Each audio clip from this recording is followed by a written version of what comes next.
আরিয়ানা সাবধানে, এরপরে কিন্তু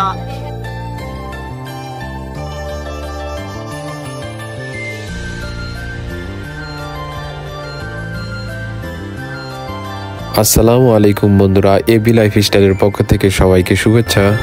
আমার দ্বিতীয় পার্টটি হতে যাচ্ছে সেভেন সিস্টার ওয়াটারফলস, মৌসুমী কেভ গুহা, নৌখালিকি ওয়াটারফলস, আরোয়া কেভ গুহা, এলিফ্যান্ট ফলস সহ খাসিয়াদের ঐতিহ্যবাহী পোশাক পরার অনুভূতি।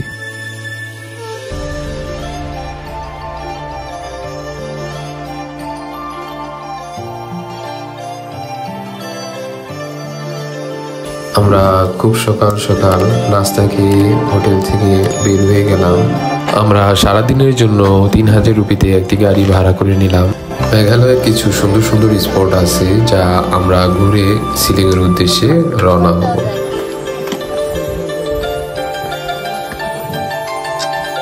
আমরা প্রথমেই যাচ্ছি সেভেন সিস্টার্স ওয়াটারফলসে।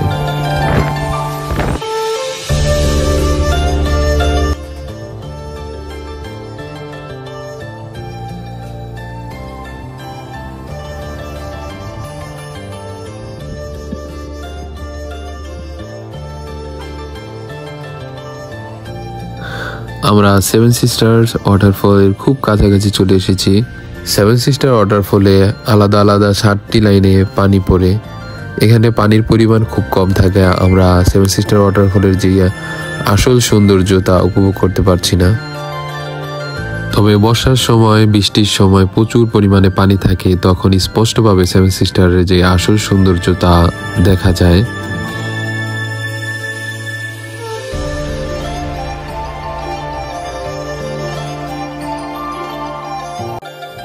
আমরা এখন মৌসুমী কেভের উদ্দেশ্যে রওনা হলাম।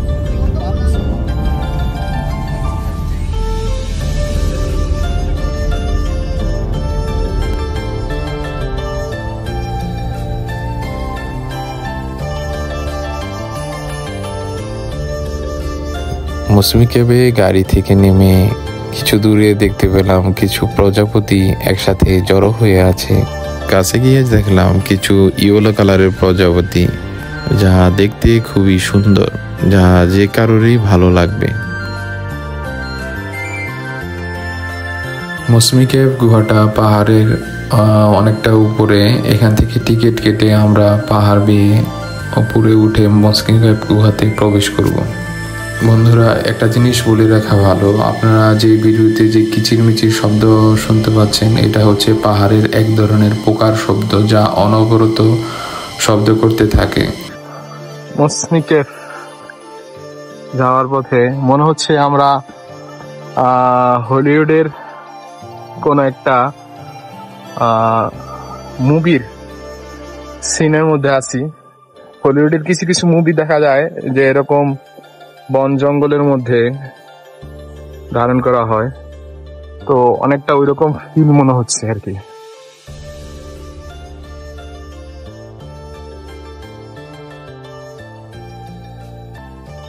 পাশাপাশি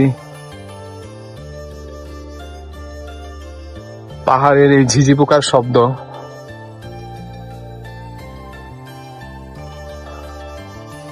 জিনিসটাকে আরো অন্য লেভেলে নিয়ে গেছে। কিছু কিছু গাছ আছে অনেক পুরনো, অনেক বড় সাইজের গাছ, অনেক পুরনো।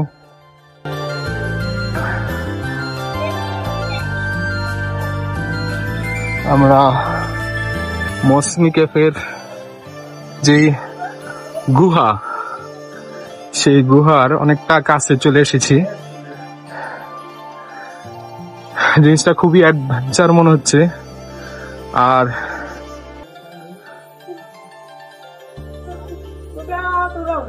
কিছুটা হরর টাইপের। মৌসুমী কেভ গুহার চারপাশে বড় বড় গাছ, ঝোপঝাড়, জঙ্গল, আর পাহাড়ের ভিতর দিয়ে গুহা, আর গুহার উপরে বড় বড় গাছ, ঝোপঝাড়, জঙ্গল, পাহাড়ি পোকার অনবরত শব্দ, যা এক অন্যরকম পরিবেশ।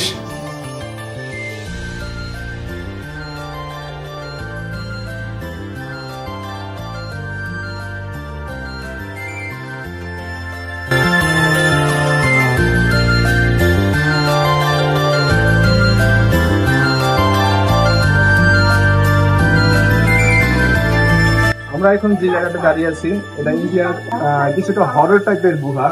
আমরা কিছুক্ষণের মধ্যে এই গুহার মধ্যে দিয়ে পার হবো, এই মাথা থেকে ওই মাথা পর্যন্ত। আশা করি সবাই আমাদের সাথে থাকবেন এবং সুন্দর একটি পরিবেশ উপভোগ করবেন বলে আশা করছি। ধন্যবাদ।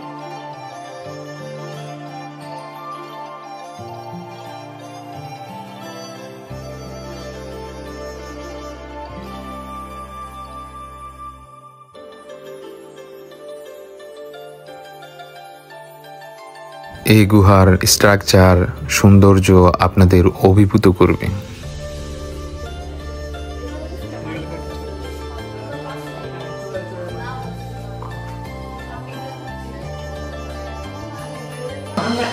এই গুহা সম্পর্কে কিছু বলো। এই গুহা সম্পর্কে আমি যেমনটা স্টাডি করেছি বিভিন্ন বই পুস্তকে, ইন্টারনেটে, সেটা আমি যতটুকু জানি যে এই যে এরকম একটা স্ট্রাকচার দেখা যাচ্ছে, দেখবেন যে যদি কোনো প্লাস্টিক জাতীয় পদার্থ গলে যায়, গলে গেলে উপর থেকে নিচ থেকে যখন পড়তে থাকে তখন এরকম একটা শেপ দাঁড়ায়। তো এই পাথরগুলা যখন অত্যন্ত পৃথিবীর যে ভূগর্ভস্থ উত্তাপ ছিল সেই উত্তাপে যখন গলিত লাভা আকারে পৃথিবীর উপরিস্থলে এসে জমা হয়েছিল, তখন এই গলন্ত পাথরগুলার ভিতরে বা অবস্থান করাকালীন সময়ে পানির একটা ফ্লো এটা হয়েছিল। আর এই পাথরগুলার পানির এই পাথরগুলোর অভ্যন্তরীণ যে কেমিক্যালগুলো ছিল, যে রাসায়নিক গঠন ছিল, সেগুলোর সাথে পানি সংমিশ্রিত হয়ে কালের ক্রমে এটা কিন্তু দীর্ঘ সময় গড়ে ওঠা একটা স্ট্রাকচার আমরা এখন দেখতে পাচ্ছি। আসলে গলিত লাভা এবং পানির সংমিশ্রণ সাথে কেমিক্যাল রিয়াকশন এবং এটা দীর্ঘ সময় ধরে চলা একটা বিক্রিয়ার মাধ্যমে এই স্ট্রাকচারটা ধারণ করেছে।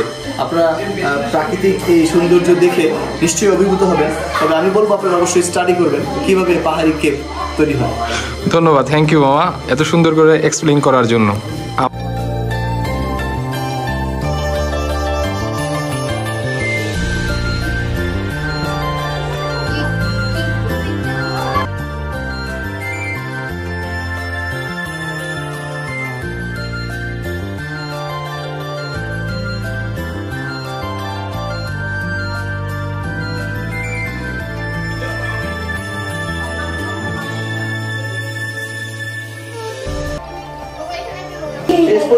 গুহা পার হতে হতে খুব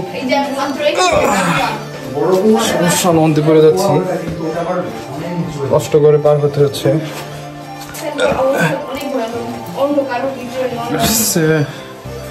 একটা অ্যাডভেঞ্চার টাইপের মতো।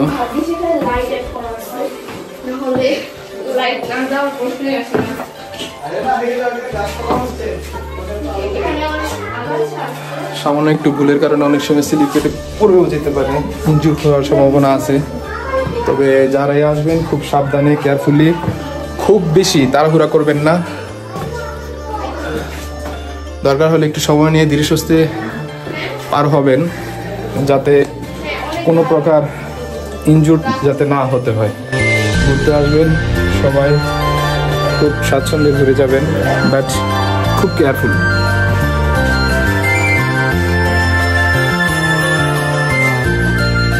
বন্ধুরা, আপনারা মৌসুমী কেবের গুহার যে স্ট্রাকচারটা আছে ওটা শুধু খেয়াল করেন, দেখেন কত অদ্ভুত টাইপের গুহা, যার কিছু কিছু অংশ অনেক ন্যারো, নিচা, আবার কিছু কিছু অংশ অনেক হাই, আর কিছু কিছু জায়গা দিয়ে খেয়াল করলে দেখা যায় যে ফোঁটা ফোঁটা পানি পড়ছে।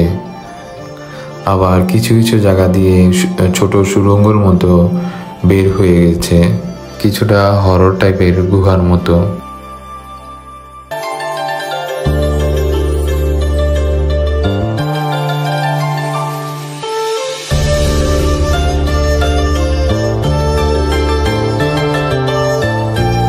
এই গুহার যে স্ট্রাকচার, প্রাকৃতিক শৈল্পিক সৌন্দর্য, যা আমাকে মুগ্ধ করেছে। যারা অ্যাডভেঞ্চার প্রিয় মানুষ তাদের মৌসুমী কেভ গুহা খুবই ভালো লাগবে। আমরা গুহার অন্য পাশ দিয়ে এখন বের হয়ে যাব। গুহার বাহিরের পরিবেশ অন্যরকমের। বাহিরের এই গুহার উপরে বড় বড় গাছ, জঙ্গল, আর ভিতরে নিচে গুহা, এ এক অন্যরকম অনুভূতি।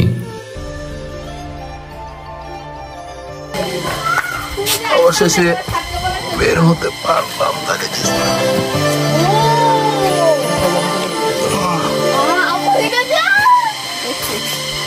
এইমাত্র এখান থেকে বের হলাম। ওই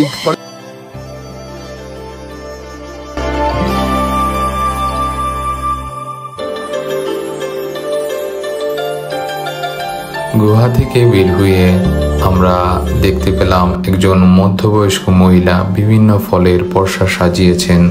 কত ধরনের ফল বন্ধুরা দেখুন, মালটা, আনারস, পেয়ারা, কলা, শসা, তরমুজ। এই ফলগুলো আবার বিভিন্ন প্রসেস করে উনি বিক্রি করছেন। ওনাদের কিছু মশলা আছে, যে মশলা দিয়ে শসা তারপর বিভিন্ন প্রকার ফল কেটে বিক্রি করছেন, আর মালটার জুস বানিয়ে বিক্রি করছেন।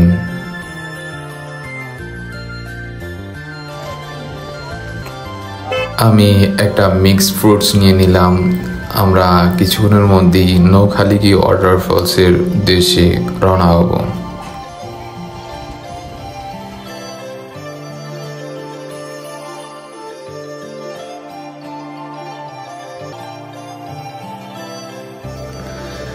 মেঘালয় এমন একটি জায়গা যেখানে বন্ধুরা মেঘালয়ের পরতে পরতে সৌন্দর্য লুকায়িত আছে। এখানে যদি গাড়িতেও ট্রাভেলিং করা হয়, দুপাশে যে সৌন্দর্য সবাইকে মুগ্ধ করবে। কত সুন্দর পরিবেশ বা কত সুন্দর জায়গা, যারা এসেছেন তারাই একমাত্র বলতে পারবেন। আমি যে জায়গাটা দাঁড়িয়ে আছি, এই জায়গাটা চেরাপুঞ্জির একটি অংশ। আমরা নৌখালি ওয়াটারফলসে যাওয়ার পথে এই জায়গাটা খুবই সুন্দর লাগলো। দেখতে অনেকটা সুইজারল্যান্ডের মতো। তো অনেকে হয়তো বা দেখতে মনে করবেন সুইজারল্যান্ডের হয়তো বা কোনো একটা প্লেসে আসি, আসলে এটা ইন্ডিয়ার চেরাপুঞ্জির একটা জায়গা, যা অনেকটা সুইজারল্যান্ডের মতো মনে হয়।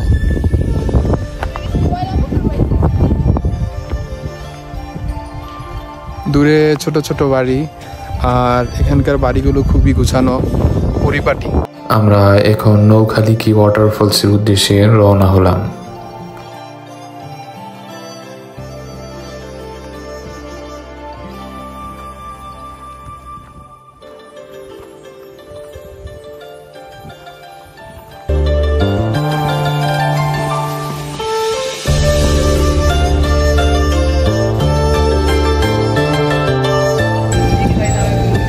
আমি এখন চলে এসেছি নৌখালিকি ওয়াটারফলের যে প্লেসটা, ঠিক ওই জায়গাটাতে।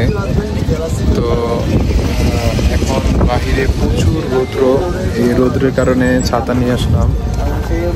তো এখন আপনাদের নৌখালিকি ওয়াটারফলের চারপাশটা ঘুরিয়ে দেখাবো। নৌখালিকি ওয়াটারফলসে আসার পর বাহিরে যে সাইনবোর্ডটা আছে, ওইখান থেকে আমরা জানতে পারি যে এখানে নিখাই নামে একজন মহিলা ছিল, যার আগের সংসারের একটা মেয়ে ছিল। নিখাইয়ের দ্বিতীয় যে হাজবেন্ড ছিল, সেই হাজবেন্ড তার আগের সংসারের যে মেয়ে ছিল তাকে জেলাস ফিল করে একদিন মেরে ফেলে। নিখাই যখন এই ঘটনা জানতে পারে, তখন এই পাহাড়ের উপর থেকে লাফ দিয়ে সে আত্মহত্যা করে। তারপর থেকে এই পাহাড়ের নামকরণ করা হয়েছে নৌখালিকি ওয়াটারফলস।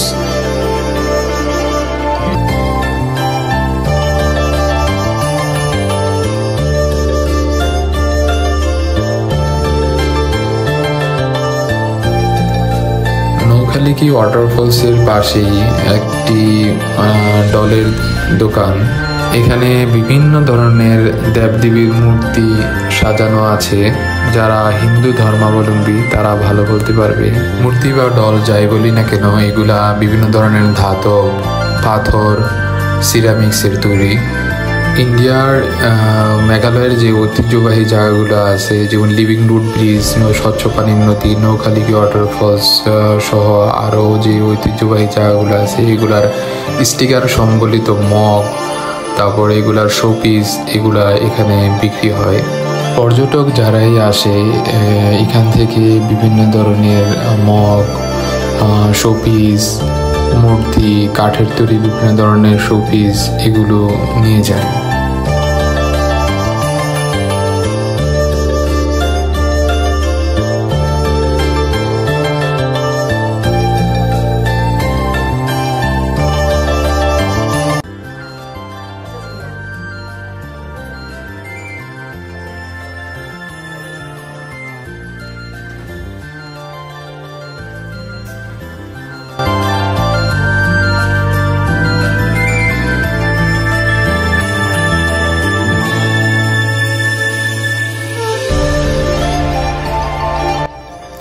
আমরা এখন নোখালকি ওয়াটারফলস থেকে আরো কেভের উদ্দেশ্যে রওনা হচ্ছি।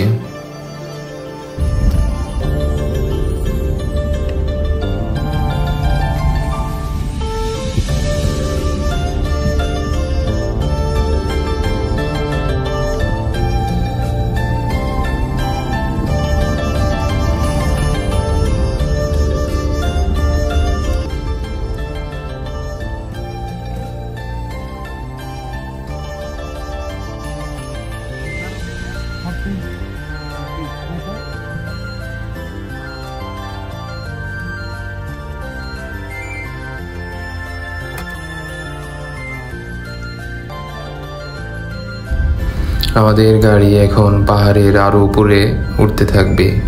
পাহাড়ের উপরে উঠতে উঠতে প্রাকৃতিক সৌন্দর্য উপভোগ করতে লাগলাম।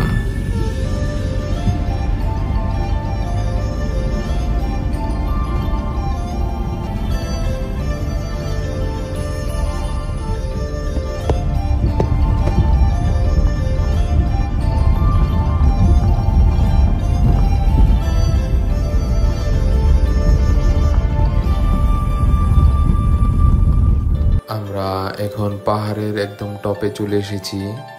এখানে গাড়ি পার্কিং এর জায়গা। এখান থেকে আমরা নেমে সামনের দিকে এগিয়ে যাব।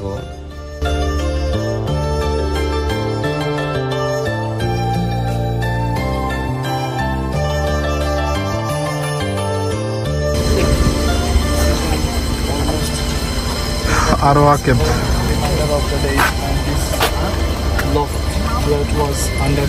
পুরোটাই সমুদ্রের নিচে ছিল একসময়। সমুদ্রের নিচে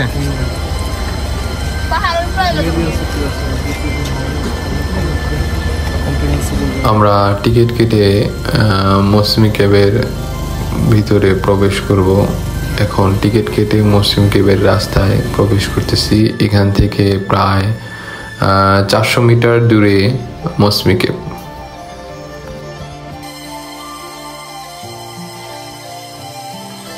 আমরা পাহাড়ি পোকার শব্দ শুনতে পাচ্ছি। এখান থেকে যত দূর যাচ্ছি চারপাশে প্রচুর পরিমাণে পাহাড়ি পোকা, যার ঝিঝি শব্দে চারপাশ প্রকম্পিত হয়ে আছে। আমরা আস্তে আস্তে সামনের দিকে এগিয়ে যাচ্ছি।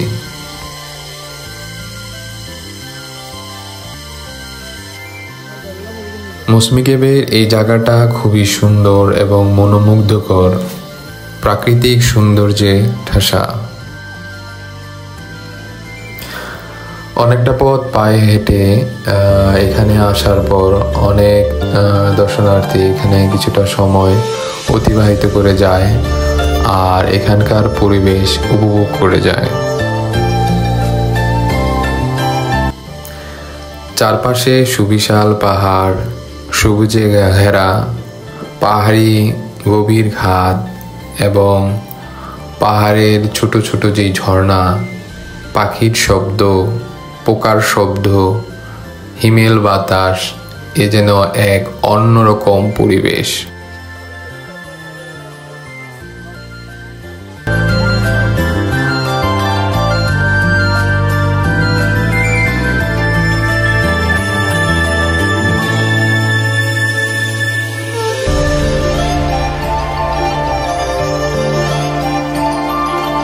এখানে যতটা সময় থাকা যায় ততটা সময় ভালো লাগবে।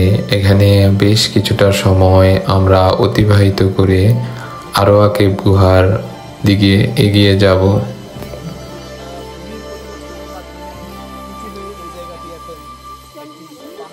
আমরা এখন আরোয়া কেভ গুহার খুব পাশ দিয়ে যাচ্ছি। এখানে গুহারই কিছু অংশ যেগুলো গ্রিল দিয়ে আটকে রাখা হয়েছে, যা গুহার কিছু কিছু অংশ শুরু হয়ে বাইরের দিকে বের হয়ে আছে।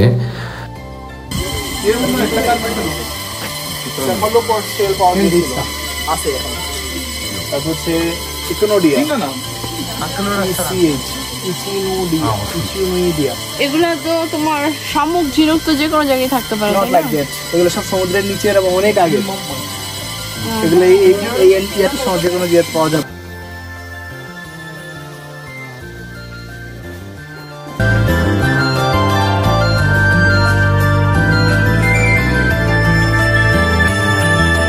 আমরা এখন আরোয়া কেভ গুহার প্রবেশ পথে আছি। এখন আমরা আরোয়া কেভ গুহায় প্রবেশ করব। আরোয়া কেভ গুহাটি অনেক বড়, ভিতরের স্পেস অনেক বেশি। এখানে একসাথে অনেক মানুষ যাতায়াত করতে পারে। আরোয়া কেভ গুহার দেয়ালের যে স্ট্রাকচার, তা চুনা পাথর দিয়ে প্রাকৃতিকভাবে তৈরি হয়েছে। আরোয়া কেভ গুহার ভিতরে কিছু কিছু অংশ পর্যটকদের সুবিধার জন্য, যেখানে কিছু আলাদাভাবে সিঁড়ি দেওয়া হয়েছে। আবার কিছু কিছু অংশ দেখা যাচ্ছে যে পাহাড়ের যে পাথর কেটে রাস্তা তৈরি করা হয়েছে, যাতে পর্যটকরা স্বাচ্ছন্দ্যে ভিতরে প্রবেশ করতে পারে। এই গুহাটা অনেক বড় এবং দীর্ঘ গুহা। এখানে দেখুন কত পর্যটক এসেছেন ঘোরার জন্য।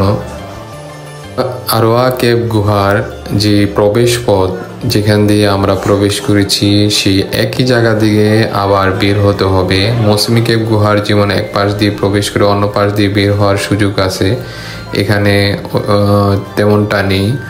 আমরা আরোয়া কেভ গুহার যে পাশ দিয়ে প্রবেশ করেছি ঠিক একই পাশ দিয়ে আবার বের হতে হবে। গুহার কিছু কিছু অংশ শুরু হয়ে এসেছে, আবার কিছু কিছু অংশ আবার অনেক চওড়া, অনেক হাইট। আবার গুহার ভিতর দিয়ে কিছু কিছু পানির ফোয়ারাও দেখা যাচ্ছে, টুকটুক পানি পড়ছে। আরোয়া কেভ গুহার একটি বাজে অভিজ্ঞতা আপনাদের কাছে উপস্থাপন করছি। সেটি হচ্ছে, যারা আরোয়া কেভ গুহাতে যাবেন, সাথে মোবাইল রাখবেন। মোবাইলের ফ্ল্যাশ লাইট যাতে জ্বালানো যায়, পর্যাপ্ত পরিমাণে ব্যাটারি চার্জ যাতে থাকে, ওই রকম ব্যবস্থা নিয়ে আপনারা প্রবেশ করবেন। কারণ এখানে যে লাইটগুলো দেখতে পাচ্ছেন, এগুলো হচ্ছে জেনারেটর দিয়ে সাপ্লাই করা। হঠাৎ করে এগুলা যে কোনো সময় বন্ধ হয়ে যেতে পারে, যেটা আমাদের সাথে হয়েছে। আমরা গুহার যখন শেষ প্রান্তে পৌঁছে গেছি, ঠিক তখন এই লাইটগুলো অফ হয়ে যায় এবং চালু হতে বেশ সময় নেয়। আমরা মোবাইলের ফ্ল্যাশ লাইট জ্বালিয়ে তারপর বের হয়েছি। এ এক ভয়ঙ্কর অভিজ্ঞতা আমার হয়েছে।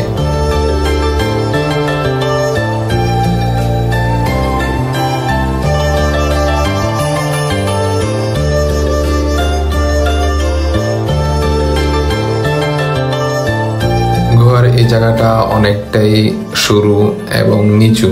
আমরা অনেক নিচা হয়ে এই জায়গাটা পার হচ্ছি। বাহিরে সাইনবোর্ডে আমরা কিছু ফসিল দেখতে পেয়েছি, যা শামুকের মৃত জীবাশ্ম, যা সাইনবোর্ডে আমরা দেখতে পেয়েছি।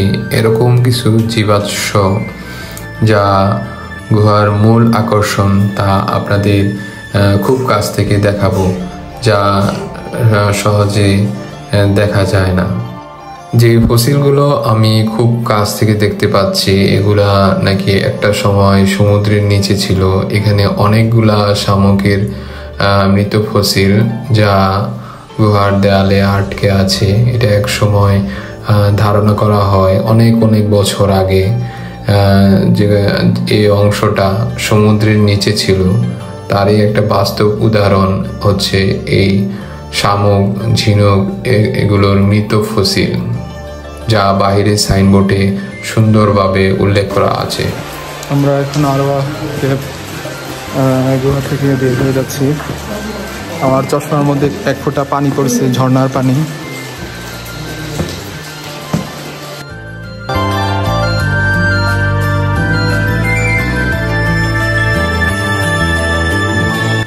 আমরা এখন আরোয়া কেভ গুহা থেকে বের হয়ে সরাসরি শিলংয়ের উদ্দেশ্যে রওনা হয়ে যাব। শিলংয়ের উদ্দেশ্যে যেতে যেতে প্রায় সন্ধ্যা হয়ে যাবে। শিলংয়ে যে আমরা যে কোনো একটি হোটেলে আজকে রাত্রে থাকার জন্য উঠব, তারপরের দিন আমরা সকালে আরও কয়েকটা স্পট আছে ঘুরে পরবর্তীতে বাংলাদেশের উদ্দেশ্যে রওনা হব।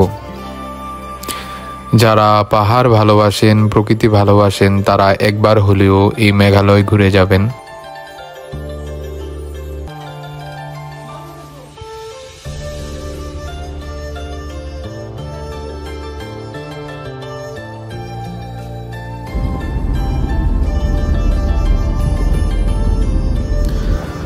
আমরা চলে এসেছি মেঘালয়ের রাজধানী শিলংয়ে।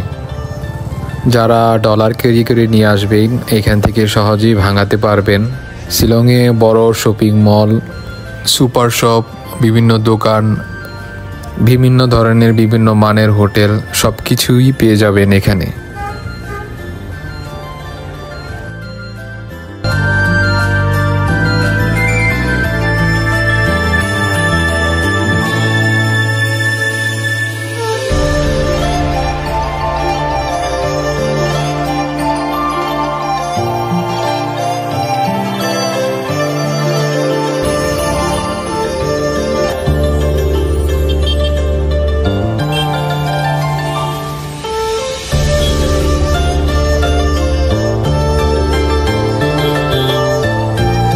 খুবই ব্যস্ত এবং জমজমাট এরিয়া হচ্ছে শিলং।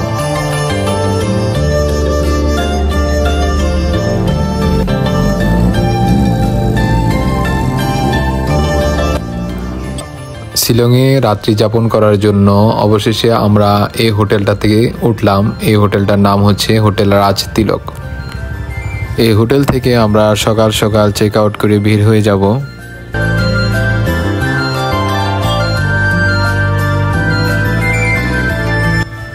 আমাদের হোটেল কর্তৃপক্ষ আমাদেরকে 3500 রুপিতে একটি ক্যাব ভাড়া করে দিল, যা আমরা সারাদিন কয়েকটি স্পট ঘুরে তামাবিল বর্ডারে চলে যাব। আমরা এখন সরাসরি চলে যাব এলিফ্যান্ট ফলস। সেখানে আমরা খাসিয়াদের কিছু ঐতিহ্যবাহী পোশাক আছে যেগুলো আমরা পরবো, ছবি তুলব, ভিডিও করব, তারপর এলিফ্যান্ট ফলসের সৌন্দর্য উপভোগ করব, তারপর আমরা চলে যাব তামাবিল বর্ডার। চলে আসলাম আমরা এলিফ্যান্ট ফলসের খুব কাছাকাছি। এখান থেকে আমরা খাসিয়াদের ট্রেডিশনাল বা ঐতিহ্যবাহী কিছু পোশাক আছে যা পরব, আর পোশাকগুলো পরলে আমাদের অনেকটা এই ছবির মতোই লাগবে।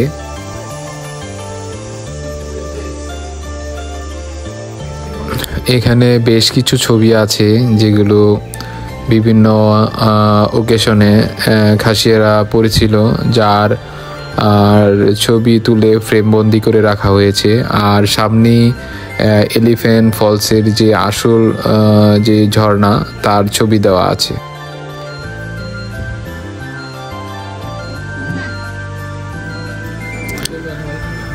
আমাদের পোশাক পরা কমপ্লিট। আমরা এখন বিভিন্ন পোস্ট দিয়ে ছবি তুলব, ফটো সেশন করব।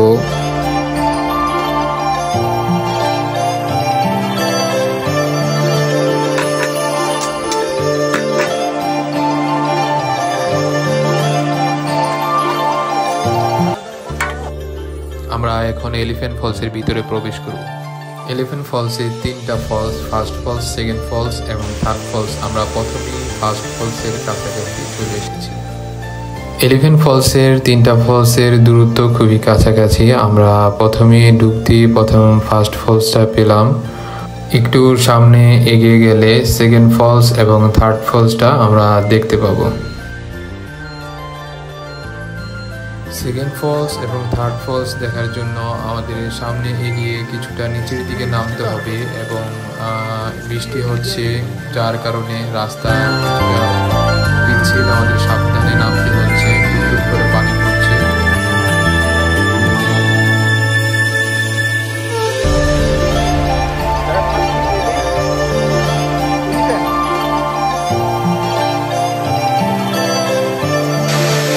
আমরা এখন আছি এলিফ্যান্ট ফলসে। এখানে খুব সুন্দর সুন্দর কয়েকটি ঝর্ণা আছে যেগুলা আমরা দেখে যাব। উপরে একটা ঝর্ণা আছে, এটা যাওয়ার সময় আরেকবার দেখে যাবো ইনশাল্লাহ।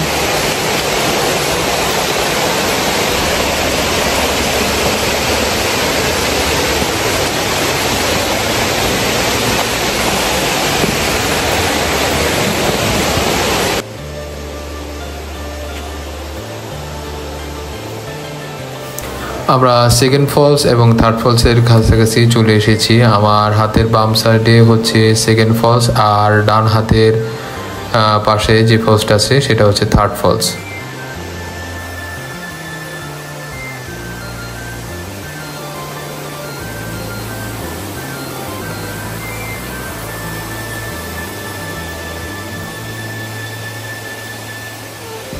আমরা সিঁড়ি বেয়ে থার্ড ফলসের একদম নিচে যাব, নিচ থেকে থার্ড ফলসের সৌন্দর্য উপভোগ করব। তার আগে এখানে একটু বলে রাখি, এখানে সিঁড়িগুলা খুব খাড়া এবং খুব ঢালু হয়ে নেমেছে। যারাই আসবেন খুব সাবধানে নামবেন।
এই ওয়াটারফলসের এখানে বা ঝর্ণার এখানে নামা সম্পূর্ণ নিষেধ। এখানে নামলে 500 টাকা ফাইন হবে।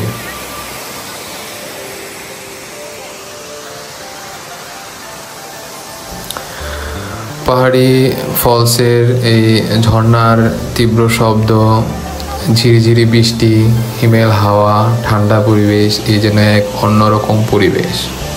আমাদের এলিফ্যান্ট ফলস ঘোরা কমপ্লিট। আমরা এখন এখান থেকে বের হয়ে যাব। আমার ভিডিওটি যদি ভালো লেগে থাকে সকলে লাইক অ্যান্ড সাবস্ক্রাইব করে দিবেন। আমি নতুন হিসেবে যতটুকু সম্ভব চেষ্টা করেছি আপনাদের বিনোদন দেওয়ার জন্য। আর দ্বিতীয় ব্লগের প্রথম পার্টটি যারা দেখেননি তারা চাইলে আমার চ্যানেলে দেখে আসতে পারেন। ফার্স্ট পার্টে আমরা কিভাবে বাংলাদেশ থেকে ইন্ডিয়াতে আসব তার ডিটেলস দেওয়া আছে, কিভাবে এসেছি, কোন হোটেলে থেকেছি, এবং সুন্দর সুন্দর প্লেস যেমন উমক্রিম ওয়াটারফলস, বড় hill falls, living root bridge এবং এশিয়ার পরিষ্কার গ্রামখ্যাত গ্রাম মাওলং ভিলেজ ঘোরার অনুভূতি। আপনারা চাইলেই আমার চ্যানেলে এই দ্বিতীয় ব্লকের প্রথম পার্টটি দেখে আসতে পারেন, তবে সকলের ভালো লাগবে। ধন্যবাদ।